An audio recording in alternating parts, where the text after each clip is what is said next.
La lluvia golpeaba los cristales de la funeraria como lágrimas del cielo. Los hermanos Mendoza se miraban en silencio, vestidos de negro, mientras el ataúd de su abuelo Esteban descendía lentamente hacia la tierra húmeda del cementerio de San Ángel. Carmen, la mayor de los 4 hermanos, apretó el pañuelo entre sus manos. A los 45 años, había dedicado su vida a cuidar al anciano, esperando el momento en que finalmente heredaría la fortuna familiar que tanto necesitaba para salvar su negocio. Roberto, el segundo hijo, calculaba mentalmente los números. Como contador, sabía exactamente cuánto valían las propiedades del abuelo, la casa de Polanco, el rancho en Cuernavaca, las inversiones. Suficiente para pagar las deudas de su empresa constructora. María Elena, de 38 años, sostenía la mano de su hijo adolescente. Divorciada y luchando como maestra de primaria, soñaba con usar su herencia para darle una mejor educación a su muchacho. El menor, Joaquín, apenas 28 años, había abandonado sus estudios de medicina para cuidar a su abuelo en los últimos meses. Sus hermanos lo veían como el favorito, el que seguramente se llevaría la mayor parte. «Descanse en paz, abuelo», murmuró Carmen, mientras echaba tierra sobre la tumba. Ninguno de ellos imaginaba que en lugar de fortuna, estaban a punto de heredar algo mucho más peligroso. El despacho del licenciado Herrera olía a libros viejos y café frío. Los 4 hermanos se sentaron en las sillas de cuero, nerviosos pero expectantes. El abogado, un hombre mayor con lentes de media luna, carraspeó antes de abrir el sobre sellado. «En nombre de Esteban Mendoza García», comenzó a leer. «Dejo mi testamento y última voluntad». Los hermanos se inclinaron hacia adelante. «A mis queridos nietos, les dejo mis propiedades y posesiones, pero con una condición especial». Carmen frunció el ceño. «¿Una condición?» «Deberán encontrar y entregar a las autoridades correspondientes la caja que escondí hace 40 años. Solo cuando cumplan esta tarea, podrán tomar posesión completa de la herencia». Roberto se removió en su asiento. «¿Qué caja? ¿De qué habla?». El licenciado continuó. «En el sótano de la casa de Polanco encontrarán las primeras pistas. Tengan cuidado. Lo que buscan es más importante que el dinero y hay quienes matarían por conseguirlo». María Elena sintió un escalofrío. «Licenciado, ¿usted sabe de qué se trata esto?». El abogado negó con la cabeza. «Su abuelo fue muy reservado al respecto. Solo me pidió que les entregara esto». Les extendió una llave antigua y un papel amarillento con una dirección garabateada. Joaquín tomó ambos objetos. «¿Y si no encontramos esa caja? Entonces la herencia pasará a una fundación benéfica», respondió el licenciado con gravedad. Los hermanos se miraron. La fortuna de su vida dependía ahora de resolver un misterio de 40 años. Esa misma tarde, los 4 hermanos se reunieron en la casa de Polanco. La mansión de estilo colonial había sido el hogar de su infancia, pero ahora se sentía extraña y fría sin la presencia del abuelo. «Nunca supe que hubiera un sótano», comentó María Elena mientras bajaban las escaleras de madera que crujían bajo sus pies. La llave antigua encajó perfectamente en una puerta oculta detrás de unas cajas viejas. Al abrirla, encontraron un cuarto pequeño con paredes de piedra, iluminado apenas por una bombilla que colgaba del techo. En el centro, había un escritorio de madera con cajones cerrados con llave. Roberto usó una palanca para forzar el primero. «Miren esto», exclamó Carmen, sacando viejas fotografías en blanco y negro. Las imágenes mostraban a su abuelo de joven, pero no como lo recordaban. En las fotos aparecía vestido con uniforme militar, rodeado de hombres que no reconocían. «Esta fecha dice 1983», murmuró Joaquín, examinando el reverso de una fotografía. «El abuelo nunca nos contó que había estado en el ejército». En el segundo cajón encontraron mapas de la Ciudad de México, algunos marcados con círculos rojos y fechas. También había recortes de periódicos de los años 80, todos relacionados con desapariciones misteriosas. María Elena descubrió una libreta con la letra de su abuelo. Las primeras páginas estaban llenas de nombres y direcciones, pero las últimas contenían algo inquietante. «No puedo seguir guardando este secreto. Las familias merecen saber la verdad sobre sus seres queridos. Dios me perdone por lo que hice». Roberto sintió que se le erizaba la piel. ¿De qué estaba hablando? En el último cajón encontraron un mapa más detallado con una X marcada en un lugar a las afueras de la ciudad y una nota que decía: «Aquí está la verdad que el gobierno quiere enterrar para siempre». Los hermanos se miraron con una mezcla de miedo y curiosidad. Su búsqueda de la fortuna se había convertido en algo mucho más complicado. Al día siguiente, Joaquín llevó las fotografías a un amigo suyo que trabajaba en el archivo histórico de la ciudad. Mientras tanto, Carmen, Roberto y María Elena decidieron visitar la dirección que había en el papel amarillento. La dirección los llevó a un barrio popular en la delegación Iztapalapa. La casa era pequeña, con fachada de concreto sin pintar y rejas en las ventanas. Una mujer mayor salió al escuchar el timbre. «¿Señora Guadalupe Morales?», preguntó Carmen. «Sí, soy yo. ¿Qué se les ofrece?». Roberto mostró una de las fotografías. «Disculpe, ¿reconoce a alguna de estas personas?». La mujer tomó la foto con manos temblorosas. Su rostro se puso pálido de inmediato. «Ay, Dios mío, este es Esteban, y este es mi esposo Raúl». Las lágrimas comenzaron a rodar por sus mejillas arrugadas. «¿De dónde sacaron esta foto?». «Esteban era nuestro abuelo», explicó María Elena con suavidad. «¿Podríamos hablar con usted?». La mujer los invitó a pasar. La sala era modesta pero limpia, llena de fotografías familiares y veladoras encendidas. «Mi Raúl desapareció en 1983», comenzó a contar la señora Guadalupe. Trabajaba como periodista para un diario pequeño. Estaba investigando algo que lo tenía muy preocupado. Un día salió de casa diciendo que tenía una cita importante y nunca regresó. Roberto sintió un nudo en el estómago. ¿Recuerda que estaba investigando? Hablaba de militares, de gente que desaparecía en la ciudad. Decía que había encontrado algo grande, algo que podía cambiar todo. La mujer suspiró profundamente. Los policías nunca lo buscaron en serio. Dijeron que se había ido con otra mujer, pero yo sabía que eso no era cierto. Carmen y María Elena intercambiaron miradas. Su abuelo había estado involucrado en algo muy oscuro. ¿Mi abuelo era amigo de su esposo?, preguntó Carmen. Al principio sí, pero después, Raúl comenzó a sospechar de él. Decía que Esteban sabía más de lo que aparentaba. La señora Guadalupe se dirigió a un altar improvisado en la esquina de la sala, donde había una fotografía de un hombre joven con bigote. 40 años esperando respuestas, murmuró. 40 años preguntándome qué le pasó a mi Raúl. Los hermanos se dieron cuenta de que su búsqueda no solo se trataba de dinero, había familias enteras esperando justicia. Joaquín regresó del archivo histórico con información perturbadora. Su amigo había identificado a varios de los hombres en las fotografías como miembros de un grupo militar especial que operaba en los años 80. No era un grupo oficial, explicó Joaquín a sus hermanos esa noche en la casa de Polanco. Aparentemente trabajaban en operaciones encubiertas, pero no hay registros oficiales de qué hacían exactamente. Roberto revisaba los recortes de periódicos que habían encontrado. Miren las fechas de estas desapariciones. Todas son de 1983, y todas las víctimas eran periodistas, activistas o estudiantes. María Elena sintió un escalofrío. ¿Creen que el abuelo estaba involucrado en hacer desaparecer a estas personas? No quiero creerlo, admitió Carmen. Pero la evidencia.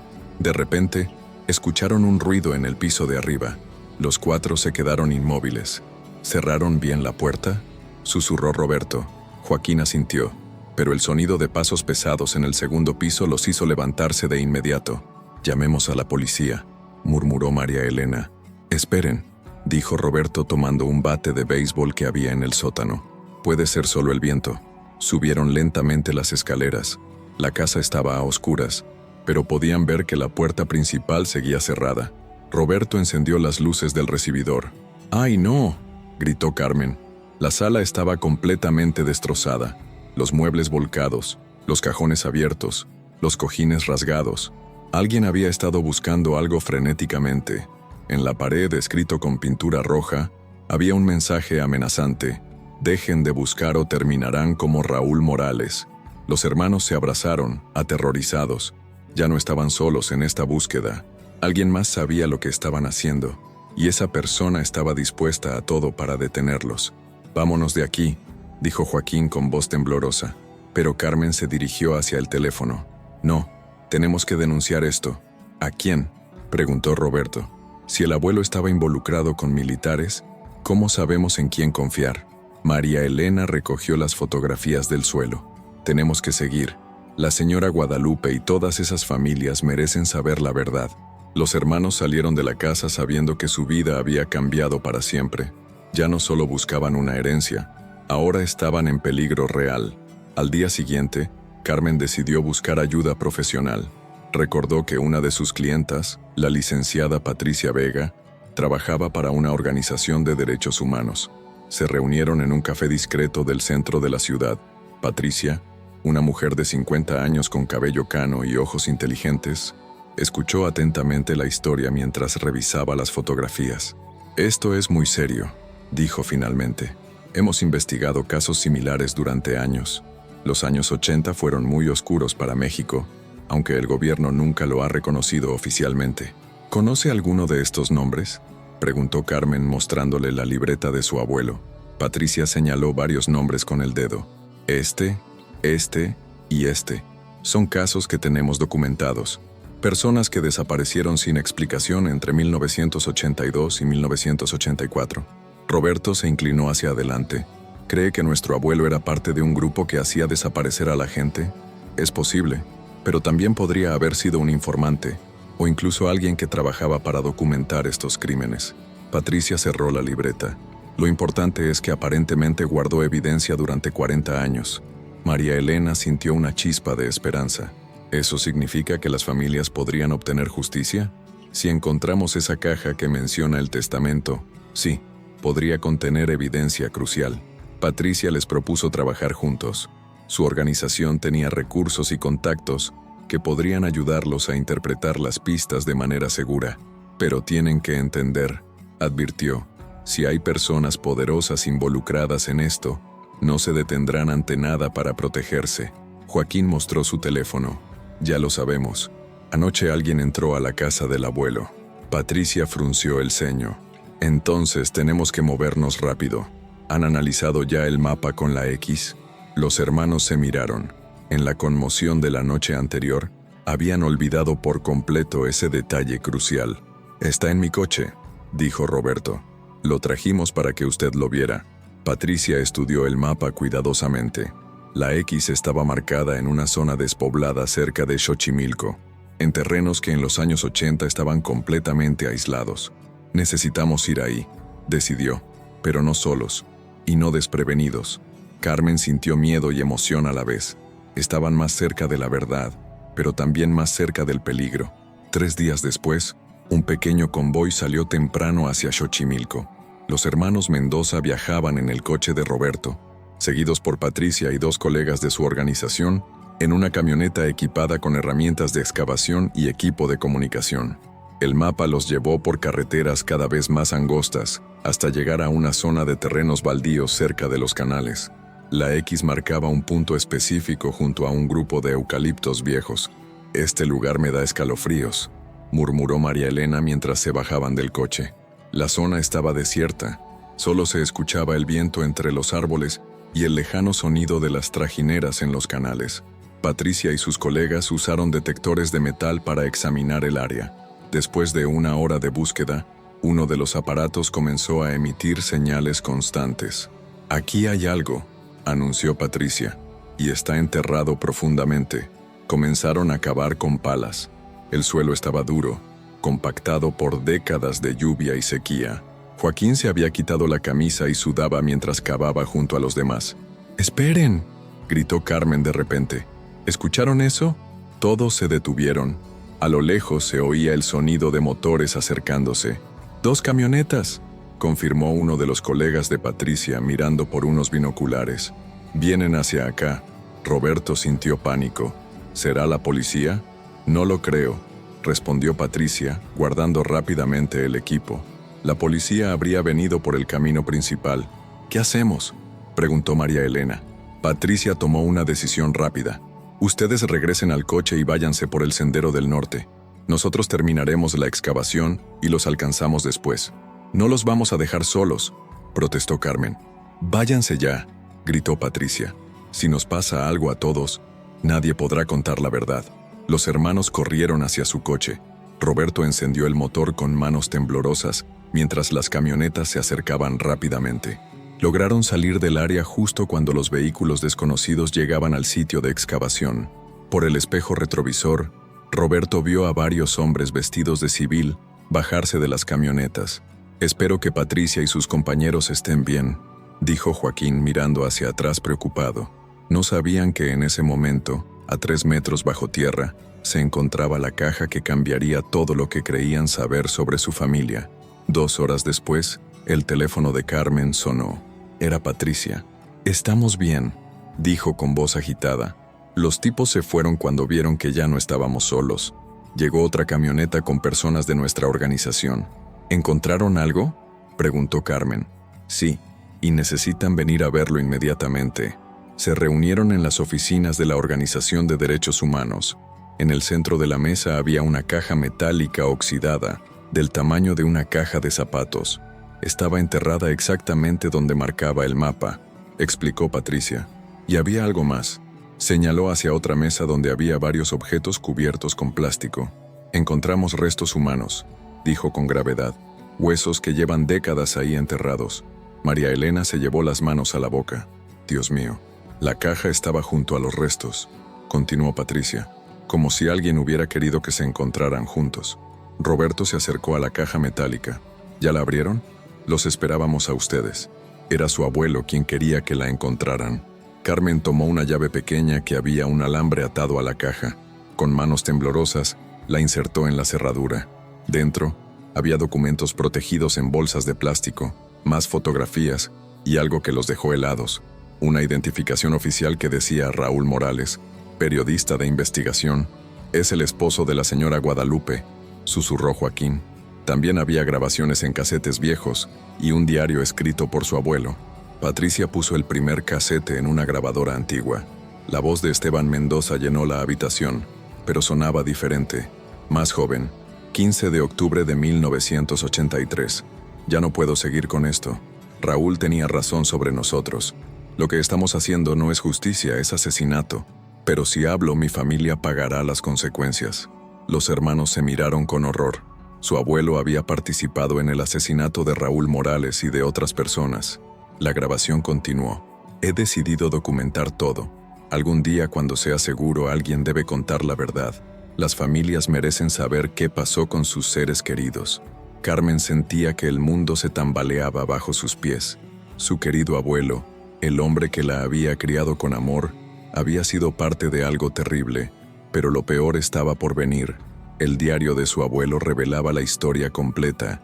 Esteban había sido reclutado por un grupo militar secreto en 1982, cuando su empresa de construcción estaba al borde de la quiebra.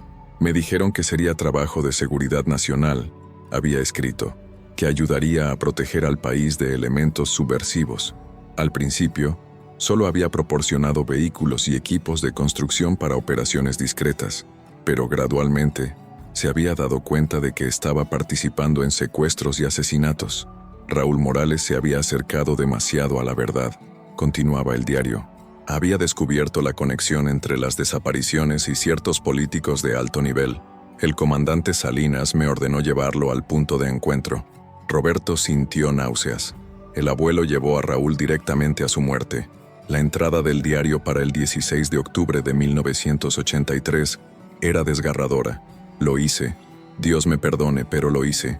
Le dije a Raúl que tenía información importante que darle, y lo llevé al lugar donde lo estaban esperando. Vi el terror en sus ojos cuando se dio cuenta de la trampa.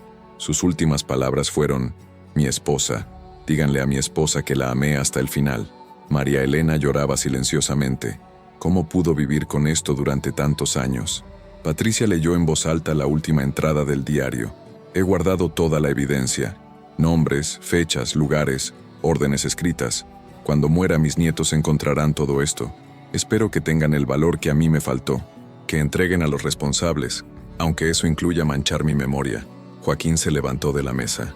Necesitaba aire fresco. «No puedo procesar esto. Toda mi vida admiré al abuelo». Carmen, sin embargo, comenzaba a entender la situación completa. Por eso nos dejó esta tarea. Era su forma de pedir perdón. Patricia abrió uno de los sobres que estaba en la caja. Aquí hay documentos que comprometen a personas que siguen vivas, políticos, militares retirados. Algunos todavía tienen poder. Roberto examinó las fotografías. Por eso alguien entró a la casa. Saben que tenemos evidencia que los puede destruir. Y por eso encontraron nuestro sitio de excavación tan rápido, añadió Carmen. Nos están vigilando. El teléfono de Patricia sonó. Después de una conversación breve, colgó con expresión preocupada. Era mi jefe. Dice que hemos recibido llamadas amenazantes. Alguien sabe que tenemos la caja. Los hermanos se dieron cuenta de que estaban en el centro de un peligro mucho mayor de lo que habían imaginado. Su búsqueda de la herencia se había convertido en una lucha por la justicia y la supervivencia. Patricia había pasado toda la noche investigando los nombres que aparecían en los documentos de la caja. Por la mañana, reunió a los hermanos con noticias alarmantes.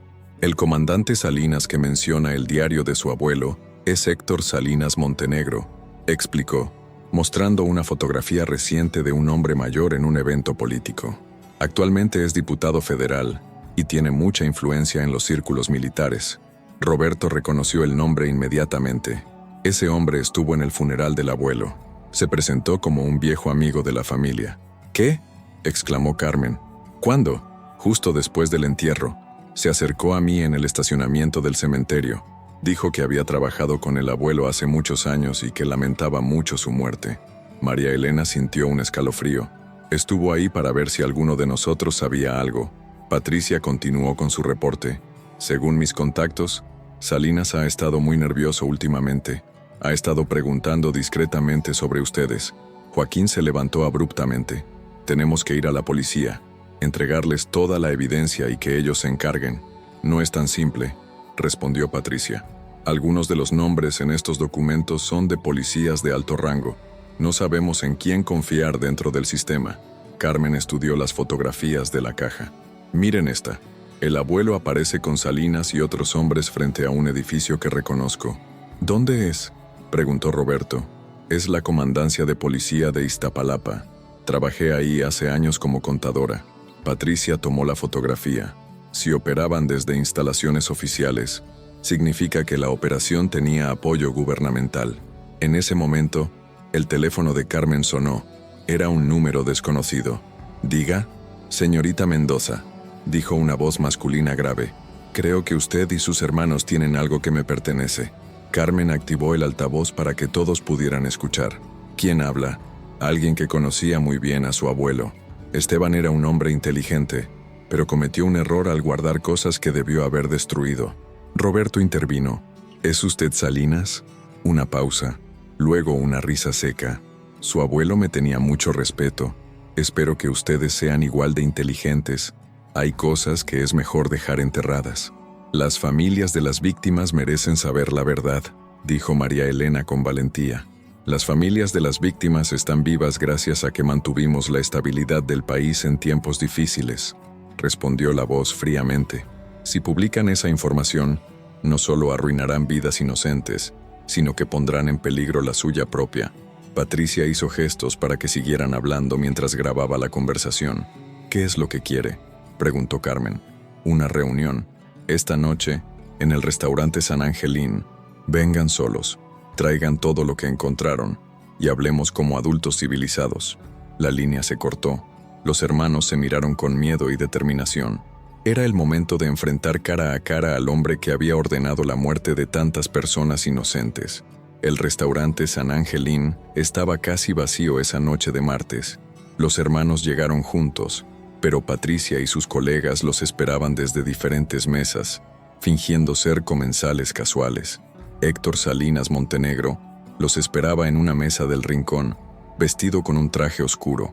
A primera vista parecía un empresario próspero, pero sus ojos tenían la frialdad de alguien acostumbrado a tomar decisiones de vida o muerte. Siéntense, por favor, dijo cortésmente cuando se acercaron.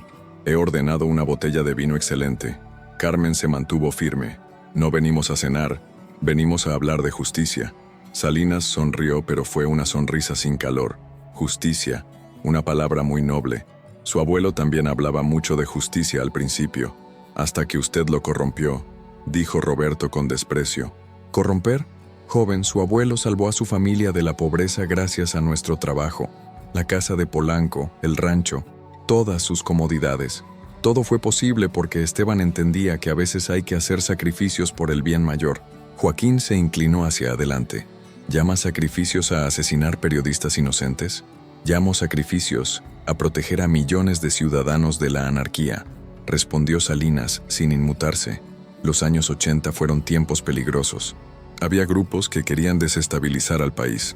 Nosotros evitamos una guerra civil. María Elena sintió asco.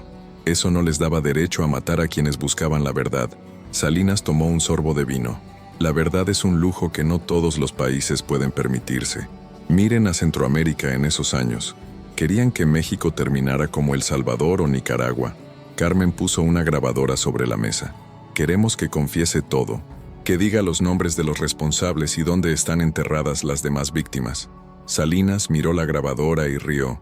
¿Creen que soy estúpido? Esta conversación nunca ocurrió.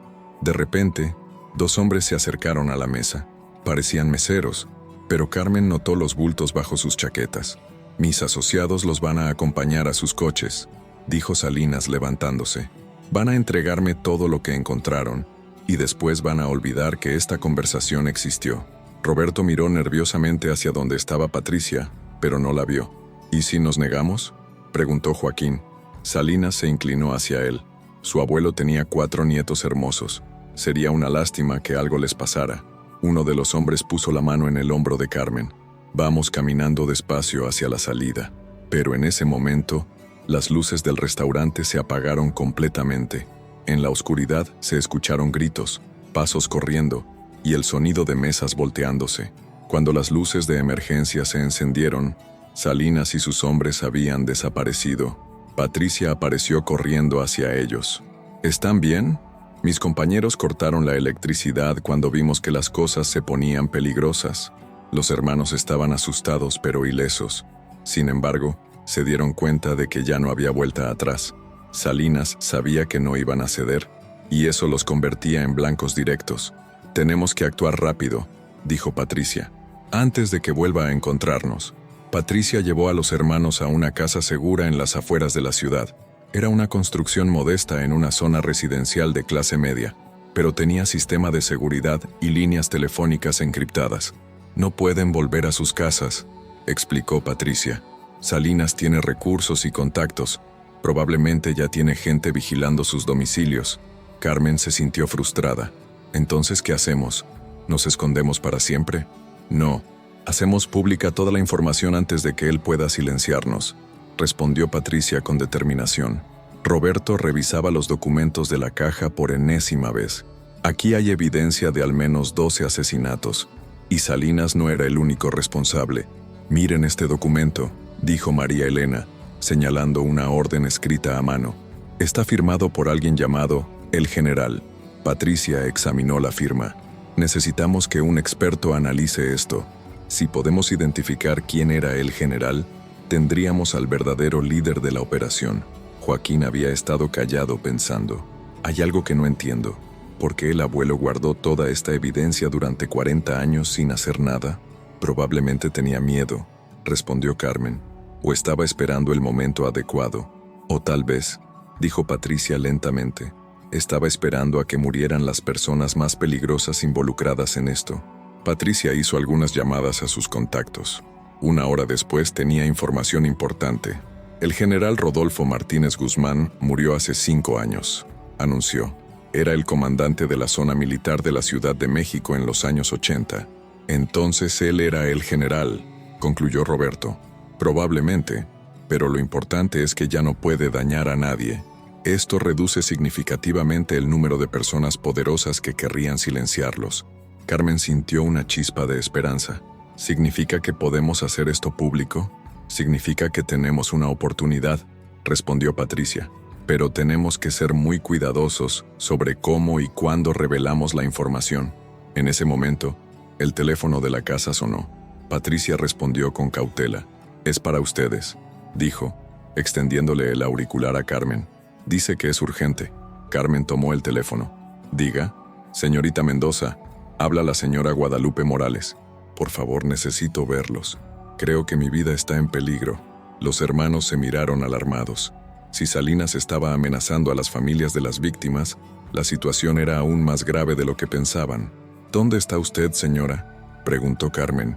Me escondí en casa de mi hermana, en Xochimilco, pero esta mañana vinieron unos hombres preguntando por mí. Mi vecina me avisó.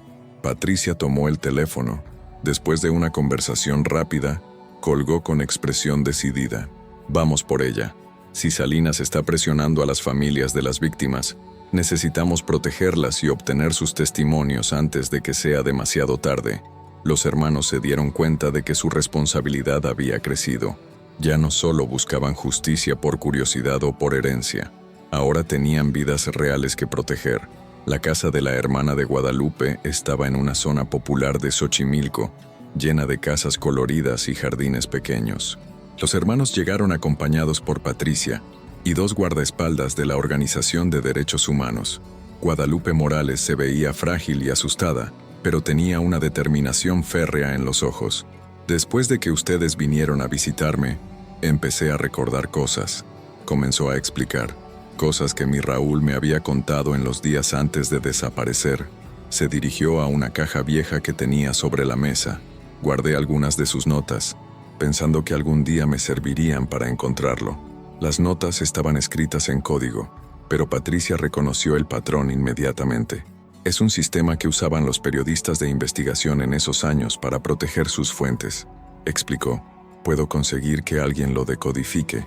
Guadalupe continuó su testimonio. Raúl había descubierto que las desapariciones no eran casos aislados. Había un patrón. Todos los desaparecidos estaban investigando el mismo tema. ¿Qué tema?, preguntó Carmen. Tráfico de armas.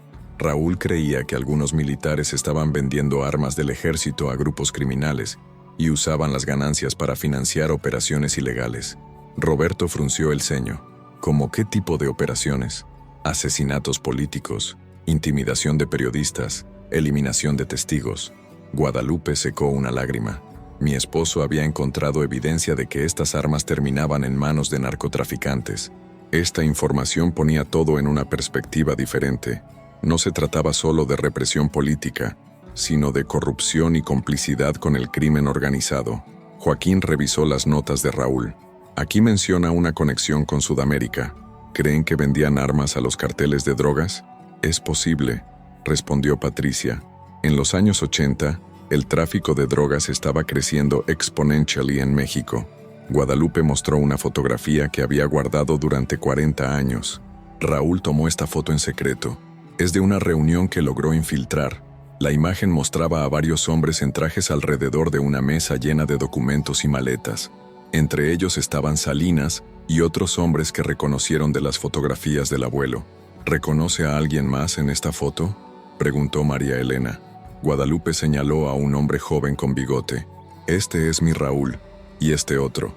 Señaló a un hombre mayor con uniforme militar. Raúl lo identificó como el general Martínez. Carmen sintió que las piezas del rompecabezas comenzaban a encajar. Su abuelo no solo había participado en asesinatos políticos, sino que había sido parte de una red de corrupción que conectaba militares, políticos y criminales. Señora Guadalupe, dijo Patricia con suavidad, ¿estaría dispuesta a testificar públicamente sobre todo esto? La mujer mayor miró las fotografías de su esposo y asintió con firmeza. He esperado 40 años para hacer justicia. Ya no tengo miedo. Su valentía inspiró a los hermanos. Si una mujer de 70 años estaba dispuesta a arriesgar su vida por la verdad, ellos también podían hacerlo. Pero no sabían que en ese momento, a 3 cuadras de distancia, Salinas y sus hombres habían localizado la casa donde se encontraban. Patricia notó primero los autos sospechosos estacionados en la calle. 2 camionetas negras con vidrios polarizados que no estaban ahí cuando llegaron. Tenemos que irnos, ahora, dijo en voz baja pero urgente. Los guardaespaldas confirmaron sus sospechas. Había al menos 6 hombres posicionados alrededor de la cuadra. ¿Hay otra salida?, preguntó Roberto. La hermana de Guadalupe los llevó hacia el patio trasero. Pueden saltar la barda y llegar al canal. Hay una lancha que pueden usar. Carmen ayudó a Guadalupe a llevar la caja con las pertenencias de Raúl. No podemos dejar esta evidencia. Joaquín fue el primero en saltar la barda de concreto. Al otro lado, Había un sendero estrecho que llevaba al canal de Xochimilco. «¡Apúrense!», gritó en voz baja. «Ya vienen hacia la casa». María Elena ayudó a Guadalupe a pasar por un hueco en la barda. La mujer mayor se movía lentamente pero con determinación. Patricia y sus guardaespaldas fueron los últimos en salir.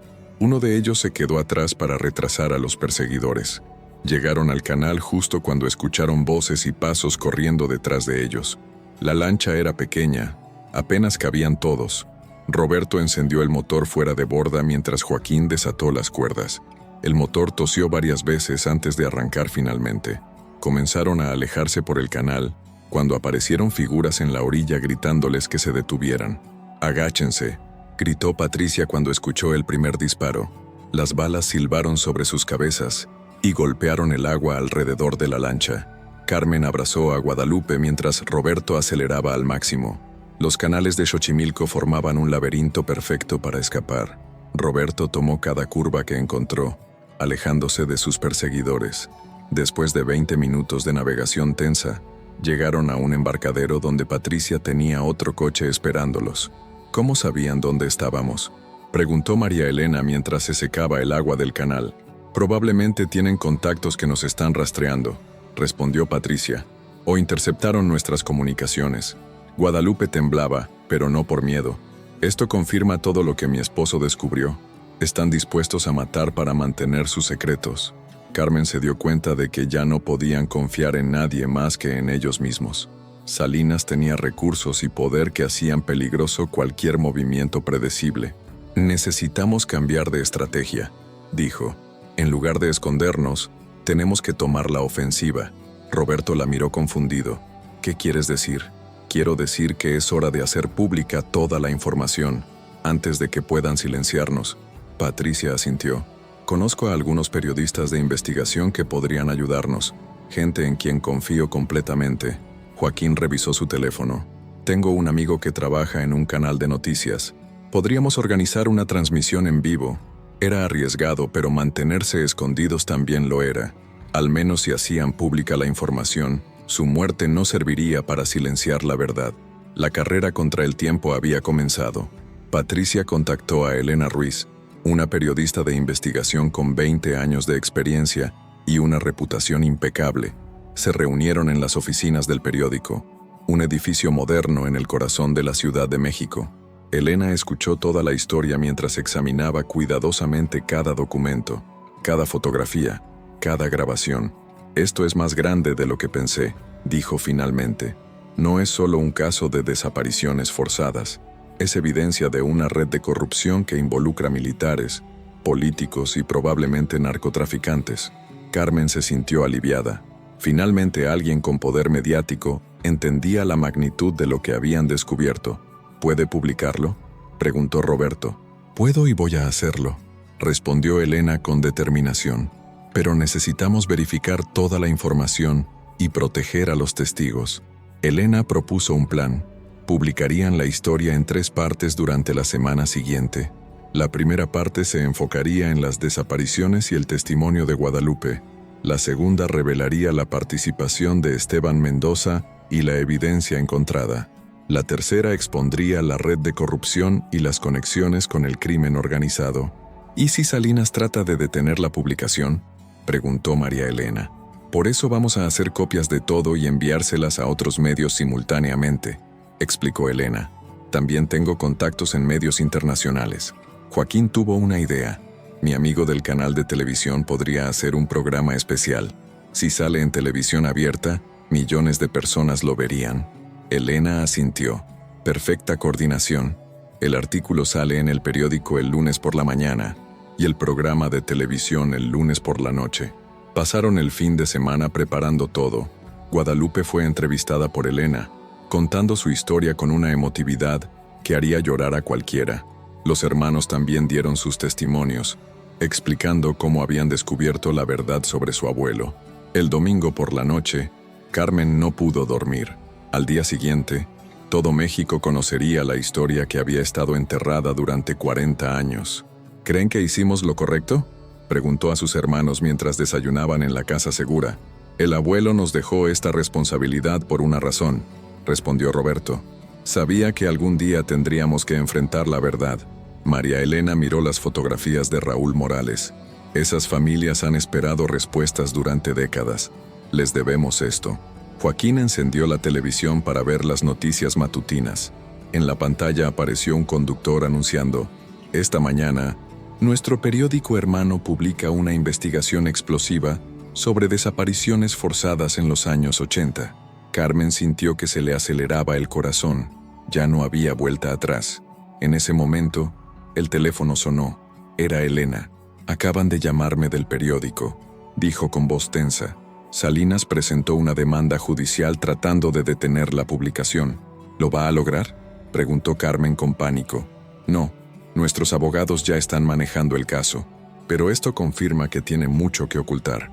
A las 6 a.m., el primer artículo ya estaba en la página web del periódico. A las 7 a.m., otros medios comenzaron a republicar la historia.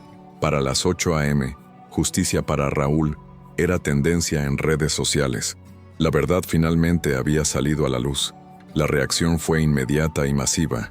Durante toda la semana, el caso dominó los titulares de todos los medios nacionales.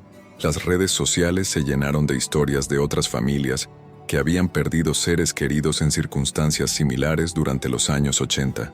El teléfono de Patricia no paraba de sonar con llamadas de abogados de derechos humanos, organizaciones internacionales y familiares de desaparecidos. Han documentado al menos 30 casos similares solo esta semana, informó a los hermanos durante una reunión en sus nuevas oficinas temporales. Carmen se sintió abrumada por la magnitud de lo que habían destapado. No sabía que había tantas familias afectadas. El programa de televisión del lunes por la noche fue visto por más de 15 millones de personas. Joaquín y sus hermanos aparecieron en vivo, mostrando los documentos y contando su historia. Mi abuelo cometió errores terribles, dijo Carmen frente a las cámaras, pero al final de su vida, entendió que la única forma de redimirse era ayudar a que se hiciera justicia. Guadalupe Morales también fue entrevistada. Su testimonio, lleno de dolor pero también de esperanza, conmovió a todo el país. 40 años esperé este momento, dijo con lágrimas en los ojos. Por fin puedo contarle al mundo quién era mi Raúl y por qué lo mataron. Las autoridades se vieron obligadas a actuar. El procurador general anunció la apertura de una investigación formal sobre los casos documentados, pero Salinas no se quedó callado. El miércoles, aparecieron artículos en algunos medios cuestionando la veracidad de los documentos. Salinas había contratado a una firma de relaciones públicas para atacar la credibilidad de los hermanos Mendoza. Están usando la memoria de un anciano muerto para buscar fama y dinero, declaró en una entrevista. Esteban Mendoza era un hombre de negocios honesto que nunca estuvo involucrado en actividades ilegales. Roberto se sintió furioso al escuchar las declaraciones. ¿Cómo puede mentir tan descaradamente? Porque está desesperado, respondió Elena. Cuando alguien ataca tan agresivamente es porque sabe que las acusaciones son verdaderas. Efectivamente, las mentiras de Salinas se desmoronaron rápidamente. Expertos forenses confirmaron la autenticidad de todos los documentos. Testigos adicionales comenzaron a aparecer corroborando la historia. El viernes, la presión se volvió insostenible. Salinas renunció a su puesto como diputado por motivos de salud, pero nadie se creyó esa versión. María Elena sintió una satisfacción profunda. La verdad está ganando, pero el caso estaba lejos de cerrarse. Los documentos de la caja habían revelado nombres de otras personas involucradas, incluyendo algunos funcionarios que seguían activos en el gobierno. La investigación se había convertido en algo mucho más grande de lo que los hermanos habían imaginado cuando encontraron por primera vez la llave del sótano. 2 semanas después de las primeras publicaciones, Elena Ruiz recibió una llamada que cambiaría todo. «Señorita Ruiz, habla el licenciado Alberto Mendoza», dijo una voz masculina al teléfono. «Soy primo de Esteban Mendoza. Necesito hablar urgentemente con usted y con los nietos». Elena reunió a los hermanos inmediatamente. Alberto Mendoza era un hombre de 60 años, abogado retirado, que vivía en Guadalajara. «Durante años supe que Esteban guardaba un secreto terrible», comenzó a explicar, «pero nunca imaginé la magnitud hasta que vi las noticias». Carmen se inclinó hacia adelante. «¿Usted sabía sobre las actividades de nuestro abuelo?» «Sabía algo, pero no todo». Alberto abrió un maletín y sacó un sobre sellado. Esteban me pidió que guardara esto hace 20 años. Me dijo que si algún día sus nietos encontraban la caja, yo debería entregarles este sobre. Roberto tomó el sobre con manos temblorosas. Adentro había una carta escrita por su abuelo y otro mapa. La carta comenzaba: si están leyendo esto, significa que encontraron mi confesión y tuvieron el valor de hacer lo correcto. Pero hay algo más que deben saber, algo que cambiará todo lo que creen sobre mí. María Elena sintió que se le aceleraba el corazón. La carta continuaba: fui un infiltrado. Desde el principio, trabajé para documentar los crímenes del grupo de Salinas por orden de la inteligencia militar. Mi misión era ganar su confianza y recopilar evidencia que pudiera usarse contra ellos algún día. Joaquín no podía creer lo que estaba leyendo. ¿El abuelo era un espía? No solo eso, continuó la carta. Raúl Morales no murió esa noche. Lo ayudé a fingir su muerte y lo escondí durante años. Está vivo y es tiempo de que regrese para testificar. El silencio en la habitación fue total. Alberto sonrió por primera vez. Su abuelo me pidió que cuidara de Raúl todos estos años. Ha estado viviendo en un rancho seguro en Sonora, esperando el momento adecuado para regresar. Carmen sentía que el mundo giraba a su alrededor. ¿Raúl Morales está vivo? No solo está vivo, dijo Alberto, sino que tiene documentos y testimonios adicionales que confirman todo lo que han descubierto. El mapa mostraba la ubicación exacta del rancho en Sonora. María Elena pensó inmediatamente en Guadalupe. Su esposa ha vivido 40 años pensando que estaba muerto. Por eso era tan peligroso revelar la verdad antes, explicó Alberto. Si Salinas hubiera sabido que Raúl estaba vivo, habría movido cielo y tierra para encontrarlo. Elena tomó notas frenéticamente. Esto cambia completamente la historia. Tenemos un testigo directo de todos los crímenes. Roberto se levantó emocionado. Tenemos que ir por él inmediatamente. Ya está en camino, sonrió Alberto. Debería llegar a la Ciudad de México mañana por la noche. Los hermanos se dieron cuenta de que su abuelo no había sido el villano que creían, sino un héroe que había arriesgado su vida y la de su familia para hacer justicia. Pero también se dieron cuenta de que el reencuentro entre Raúl y Guadalupe después de 40 años sería uno de los momentos más emotivos de sus vidas. Guadalupe Morales estaba preparando la cena en la casa segura cuando Carmen llegó con noticias que cambiarían su vida para siempre. Señora Guadalupe, dijo Carmen con lágrimas en los ojos, necesita sentarse. La mujer mayor la miró preocupada. ¿Qué pasa, hija? ¿Hay más problemas? No, señora, es algo maravilloso. Carmen tomó sus manos arrugadas. Raúl está vivo. Guadalupe se quedó inmóvil por unos segundos.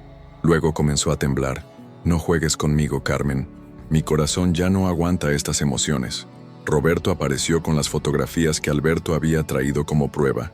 Imágenes recientes de Raúl Morales, más viejo y con canas, pero indudablemente él. Mi abuelo lo ayudó a fingir su muerte para protegerlo, explicó Roberto. Ha estado escondido todos estos años, esperando el momento de regresar. Guadalupe tomó las fotografías con manos temblorosas. Las lágrimas comenzaron a correr por sus mejillas. Está más viejo, murmuró, pero son sus ojos. Esos ojos que me enamoraron cuando tenía 20 años. María Elena se sentó junto a ella. Va a llegar esta noche. ¿Está lista para verlo?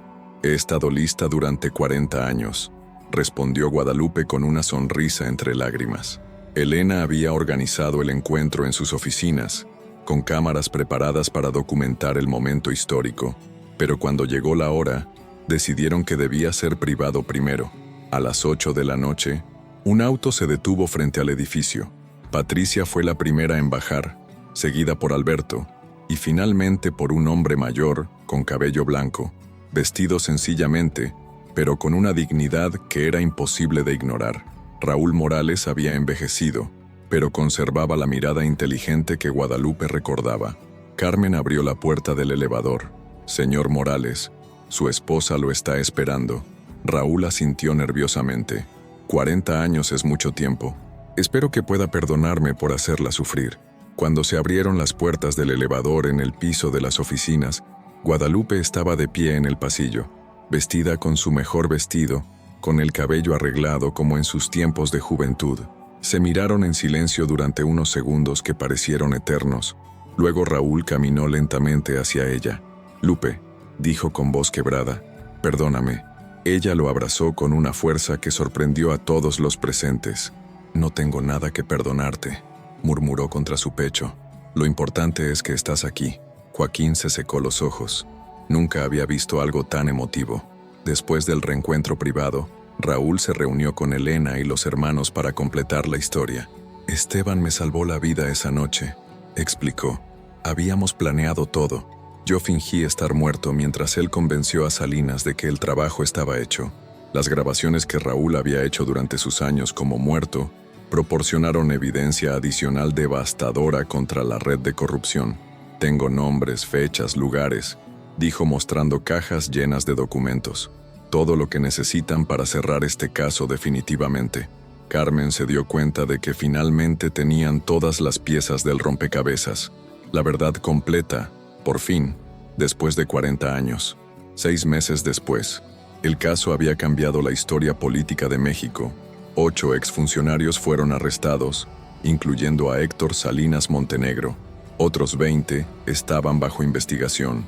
La Comisión Nacional de Derechos Humanos estableció un programa especial para investigar casos similares de los años 80, basándose en la evidencia proporcionada por los hermanos Mendoza. El juicio de Salinas se convirtió en uno de los más seguidos en la historia reciente del país. Raúl Morales testificó durante 3 días proporcionando detalles precisos sobre cada crimen que había presenciado. «La justicia llega tarde», declaró en su testimonio final, «pero llega». Los hermanos Mendoza finalmente pudieron tomar posesión de su herencia, pero la fortuna había pasado a segundo plano. Carmen usó su parte para establecer una fundación que ayudaría a familias de desaparecidos. Roberto donó una porción significativa a organizaciones de derechos humanos. María Elena pudo pagar la universidad de su hijo y establecer becas para estudiantes de escasos recursos. Joaquín decidió completar sus estudios de medicina y especializarse en medicina forense para ayudar en casos similares. «El abuelo nos dejó algo mucho más valioso que dinero», reflexionó Carmen durante una entrevista de seguimiento. «Nos dejó la oportunidad de hacer lo correcto». Guadalupe y Raúl se casaron nuevamente en una ceremonia pequeña pero emotiva. Después de 40 años separados, decidieron pasar el tiempo que les quedaba juntos, viajando por México y contando su historia a jóvenes periodistas. «El amor verdadero puede sobrevivir cualquier cosa», dijo Guadalupe en la boda, «incluso la muerte fingida». Elena Ruiz ganó el Premio Nacional de Periodismo por su investigación. En su discurso de aceptación, agradeció especialmente a los hermanos Mendoza. «A veces la verdad está enterrada literalmente», dijo, «pero siempre hay alguien dispuesto a cavar hasta encontrarla». Patricia continuó su trabajo con renovada energía. El caso había proporcionado metodologías y precedentes que ayudarían en cientos de casos similares. En el cementerio de San Ángel, los hermanos colocaron una nueva lápida en la tumba de su abuelo. La inscripción decía: «Esteban Mendoza García, padre, abuelo, y al final, un hombre valiente que eligió la justicia por encima del silencio».